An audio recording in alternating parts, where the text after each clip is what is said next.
Hello.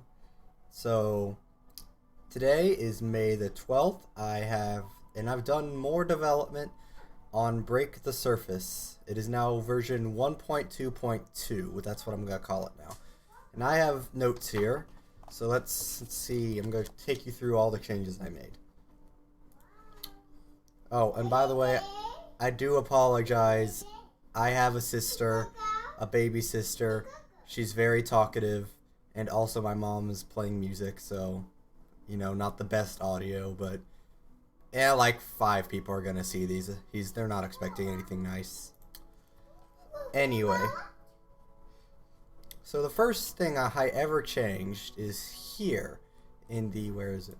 Melee projectile. I added this thing called thrust friction. Basically, this is the friction that the player has while they are using this specific attack.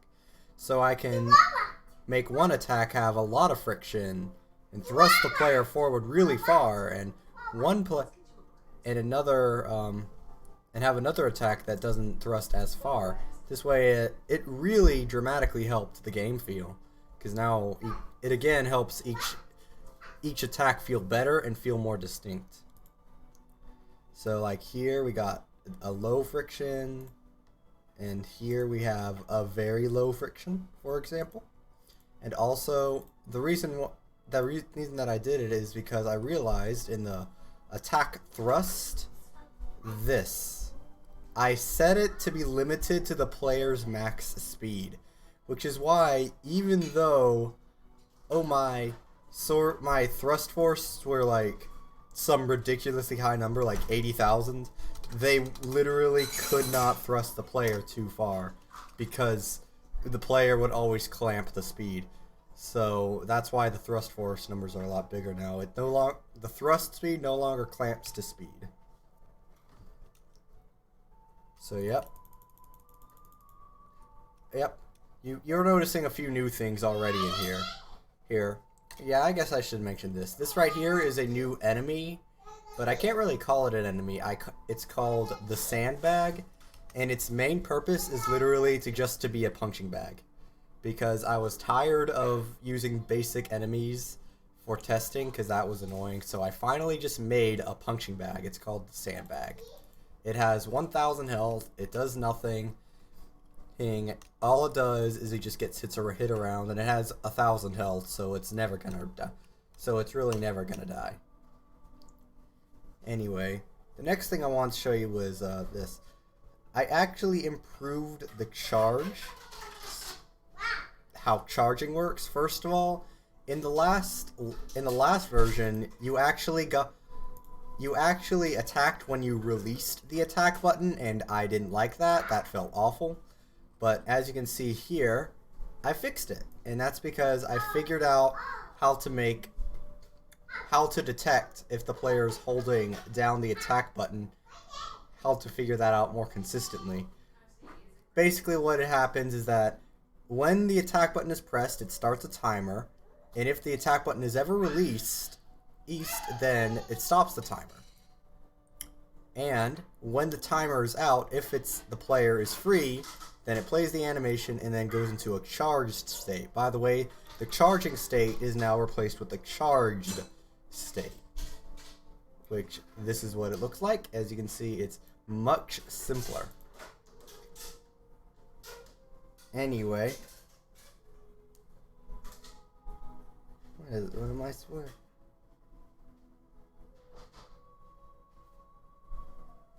Oh yeah. Anyway, now the thing I'm most proud of is the new large swing. Basically, in the last version, 1.2.2, the large swing was literally just a bigger version of the normal swing, and that was not fun because it didn't feel distinct. So now it works like this. So let's charge up, and this is the new large attack. Look at that. That feels cool because you just get thrust forward into an enemy and you deal, in this case, 9 damage to them, which, at least where the game is right now, that's a lot of damage. So yep, it feels pretty good, at least on a physics level. Like, there's really not much animation at the moment, so it doesn't feel like super. So it doesn't feel like super impactful because the animation and the sound effects aren't there. Oh, and there's also a bug where sometimes the sandbag just decides to clip into walls. In fact, pretty sure I could fix that right here. Gotta remember to fix that. And alright, so that's cool. This is the animation here, and I did this interesting thing where it actually modifies the knockback of the attack. So the first hit deals a lot of knockback, and then the 2 hits that come afterwards deal significantly less knockback. And this is specifically done so that way if an enemy is hit by the first any of the hits, they are almost always going to be hit by all of the subsequent hits. So, you know, if an enemy gets hit by this first swing here, that enemy is going to be hit by the second and third swing. Essentially. That's essentially what it does. And speaking of which, there's also a neat little game. There's also a neat little game feel trick that's being employed here.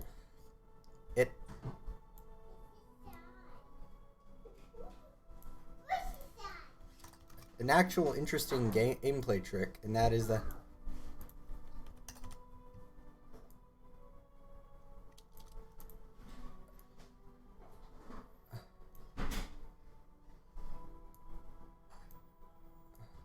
hold on one second. I didn't expect to be making changes as I'm making the log, but here we are.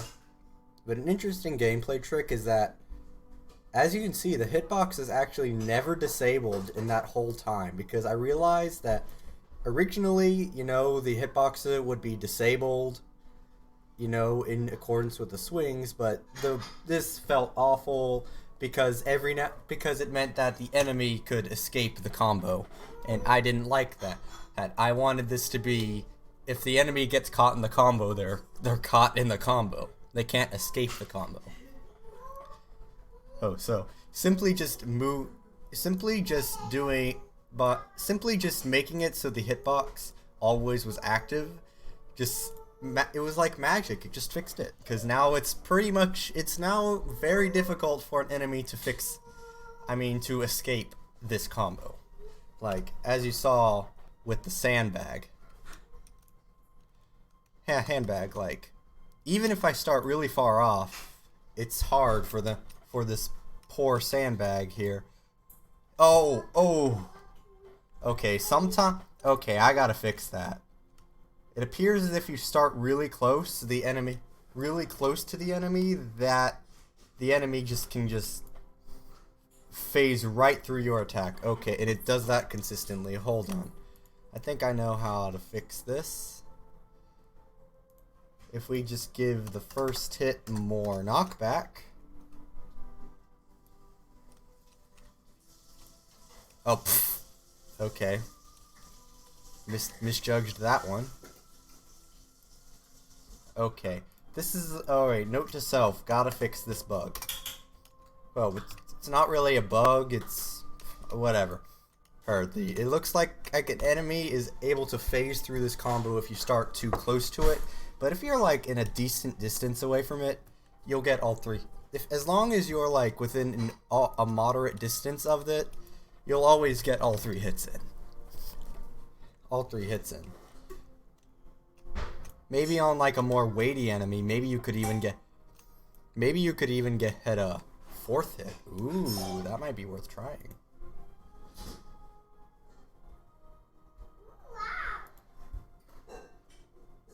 I'll try that off camera. Anyway, the last thing I need to show you is that I've changed a few things with the dash.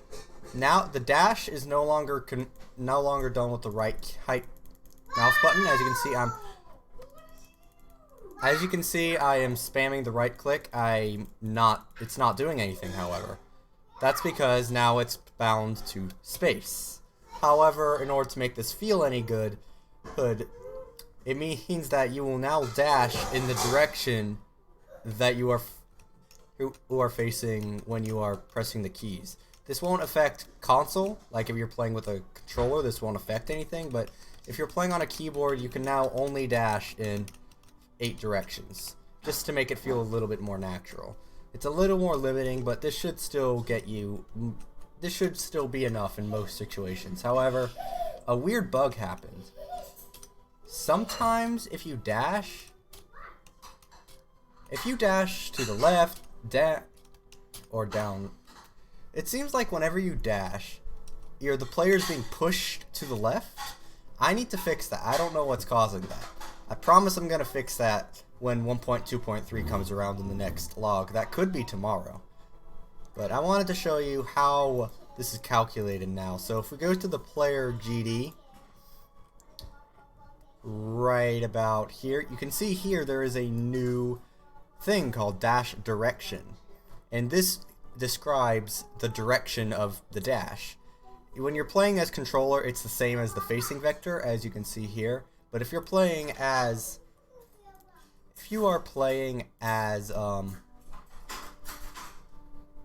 with a keyboard, as you can see, it's just the angle of the input vector converted to degrees.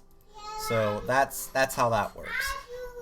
It hurts. I was originally just gonna change the facing vector, but I realized that would mess up the attack, so I moved it so that way dash direction and facing vector are different things. Anyway, that's all for May 12th, 2022, version 1.2.2. I'll see you later.